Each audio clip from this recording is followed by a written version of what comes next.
Today, we talk about Bots. My thoughts on bots. They ain't dots. Not just dots use bots. You know who uses bots? A lot of people. And I'm starting to really come around on this bot thing. I actually thought about this way back last summer, actually. And I meant to make a video on this then, and just like my life spiraled into a billion different things: new job, moving, constant travel, day to day, just like a lot at once. So I never got around to it. But here we are again. We got a quiet moment. Let's talk about it. I think we got to start using more bots. All these resellers out there using bots, and props to them, man. They understood a market, they understood some weaknesses in that market, and they took advantage. Creating bots, buying bots to be able to get authentic products. In this case, sneakers, let's say, or streetwear, or anything of a limited quality that gets cucked up on releases. And instead of waiting in line, pay a little extra for the bot and get the product. And the difference from doing that as opposed to, say, buying on the secondary market from StockX or Go is because, A, you're not guaranteed an authentic pair. Just recently, I got fakes, and I want to talk about it more when I get more clarification on the issue, so I'm still hashing that out. But yeah, bottom line is nothing is safe. Nothing is sacred. And the fakes are getting so good that it's nearly impossible, unless you get that ish shipped to you directly from the brand, Adidas, Nike, whatever, or a specific boutique that was stocked with those officially, then there is no guarantees you're getting a real pair. So there's one thing. Second thing is the customer service with these offshoot resellers slash StockX Go compared to, like, say, a multi-billion-dollar corporation like Adidas, Nike, whatever, is night and day. So if you were to get any kind of issues from using a bot to purchase your pair and you get it and there's some factory defects on it didn't come with something got screwed up, you can talk to the company directly and handle your ish. Whereas if you want to talk to StockX or Go, it's going to take you days to handle that situation, if it ever gets handled. And there's all this fine print to deal with, and it's still an evolving business. It's just a mess, okay? So, and if you're going to pay the resale price anyway, why not just use a bot?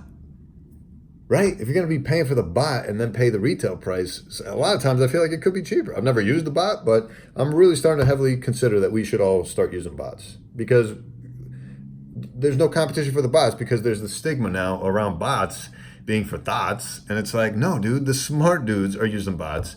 And they were even smarter for convincing the rest of us that bots are stupid and bots are stigma. But no, dude, bots are how they're getting the sneakers that you and I want. Okay? So, and this is not to bash resellers. I should probably make a separate video on why I actually appreciate resellers for certain things. Actually, why don't we make that the next video? Hey, yo. But bottom line is, yeah, we gotta, as long as these brands keep cucking up as far as like artificial, limited releases just to artificially pump up demand and hype for certain pairs, or like, it's just like, I keep coming back to this. They're starting to do a better job, especially Nike, with, like, for example, Jordan 6 Infrared, a classic shoe. Old sneakerheads want it, new sneakerheads want it, hype beasts want it, non-hype beasts want it. Casual sneaker fans will want it. It's a great looking shoe.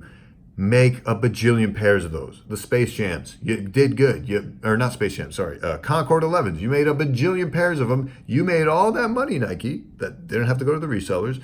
I got my pair for retail, and so did everyone else that wanted them.